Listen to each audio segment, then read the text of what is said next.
Hey guys, Dr. Berg here. Listen, out of all the videos that I've done, this is probably the most important video, and you'll see why. Because there is so much confusion, so much false information, that it's very complex for people. So I want to break it down step by step.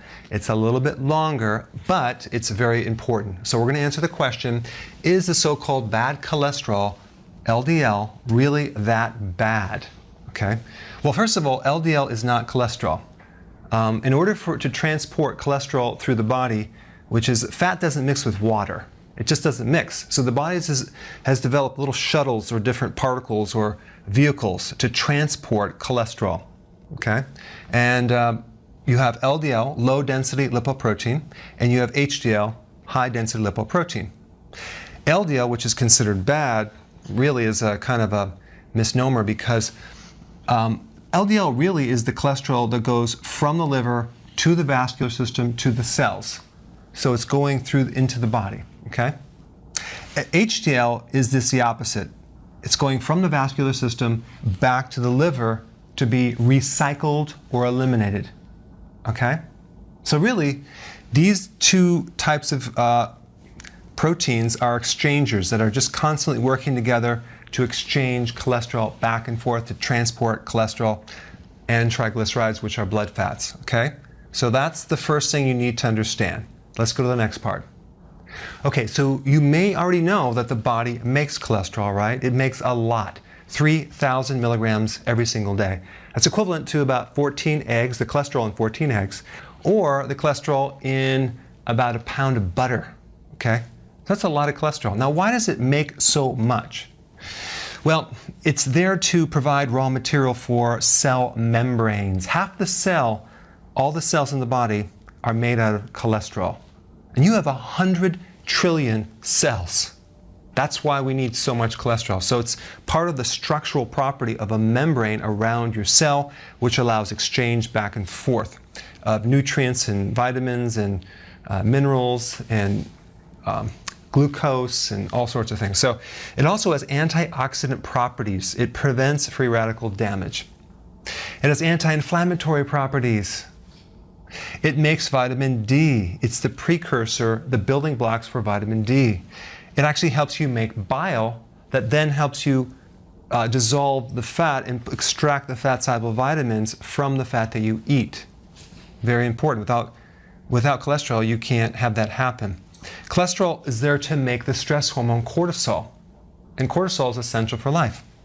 And all the sex hormones, testosterone, estrogen, progesterone, are all made from cholesterol. These are the normal functions of cholesterol, but you have additional functions that a lot of people don't know about because cholesterol also responds to crisis.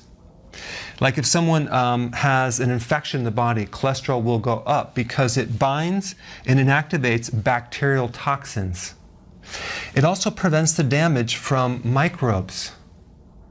It also acts as a band-aid. So in the cell membrane, you have the endothelial layer, which is the layer around the inside of the blood vessel. Okay? And that actually has little pores that exchange back and forth. White blood cells, nutrition, things go back and forth. So if you were to get a little tiny lesion, ulcer, damage from various things, which I'll cover in a bit, the cholesterol is there to go in there and help heal and actually to provide a band-aid. That's the real purpose. Okay, let's go to the next part. Okay, so now this part is very, very important. So if you've checked out, just check back in with me, hang in there, because this is the most vital piece of this puzzle. Okay, there's two types of LDL. When you get your LDL checked on your routine cholesterol assessment, it doesn't differentiate between this type or that type. So it's type A or type B, or you can call it pattern A or pattern B. Okay, they don't differentiate the two. The type A is large, buoyant. That means it floats, right? It's big and fluffy. It doesn't go into the epithelial wall. It doesn't create involved in any plaquing or clotting or anything like that. So this is more normal LDL, okay?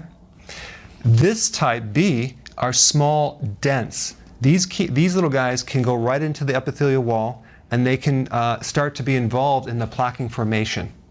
So when people have heart attacks and strokes, they have more of type B. Okay, makes sense? So you see more oxidation and build up plaque.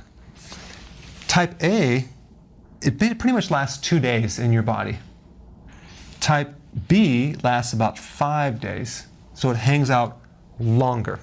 So how do you know which is which? You can do a very advanced test if you want, but a better thing to do, an easier thing to do, I wouldn't say it's better, but it's easier, is to look at the triglycerides and the HDL. Okay? So let's say your LDL is normal or high, whatever.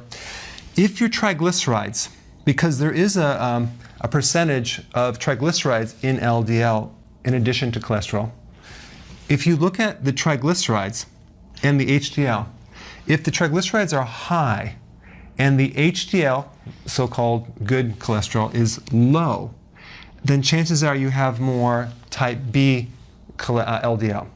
Okay? But if the triglycerides are low and you have high HDL, you have more of type A.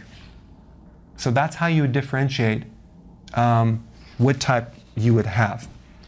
Last point I want to mention is this. What types of foods will increase type A versus type B? Saturated fats will increase type A. Interesting.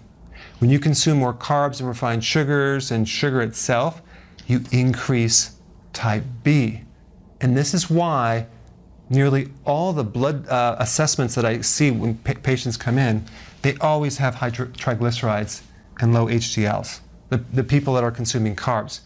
But if you actually eliminate this and you do more saturated fats, you don't have to worry about it because you may have even high LDL, but it's the type A that doesn't create a problem.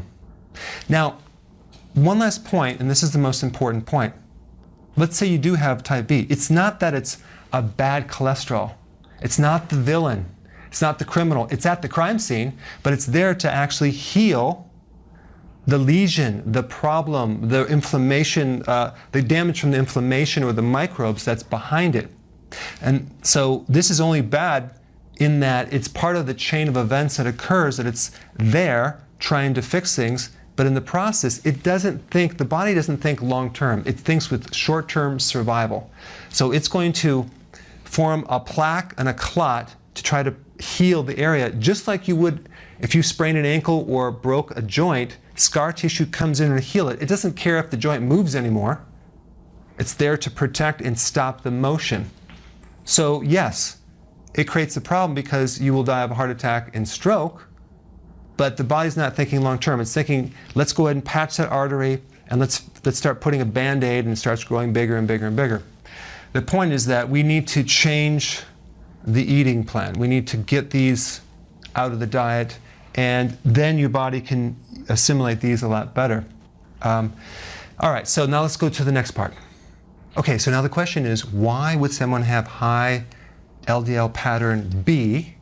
Okay, we already talked about the sugar, right? Because sugar creates inflammation. It's very destructive to the cells. That's why diabetics have a lot of nerve damage, vision problems, inflammation, coronary heart disease. So sugar and refined carbs are really, really bad. Okay. Also, low thyroid will create it. High cortisol will create higher amounts of pattern B. Stress. Vegetable oils, the soy and the corn oil and canola, all that GMO, that's vegetable oils, that's high in omega-6 fatty acids. That creates more inflammation in the body.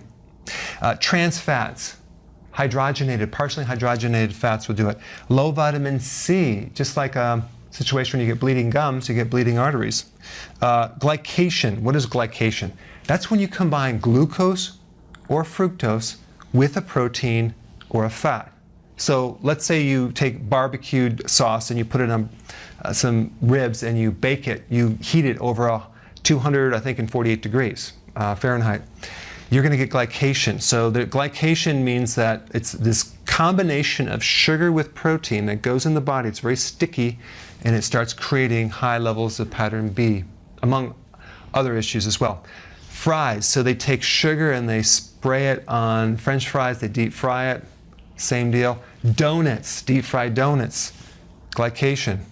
What's interesting is, when you combine protein with sugar or sugar with fat, and you bake it or you cook it, you create glycation.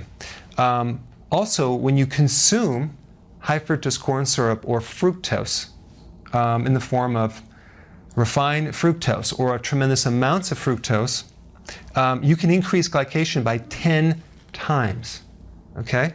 Because it combines in your body. So not only does it have to be, external, it can be internally as well, okay?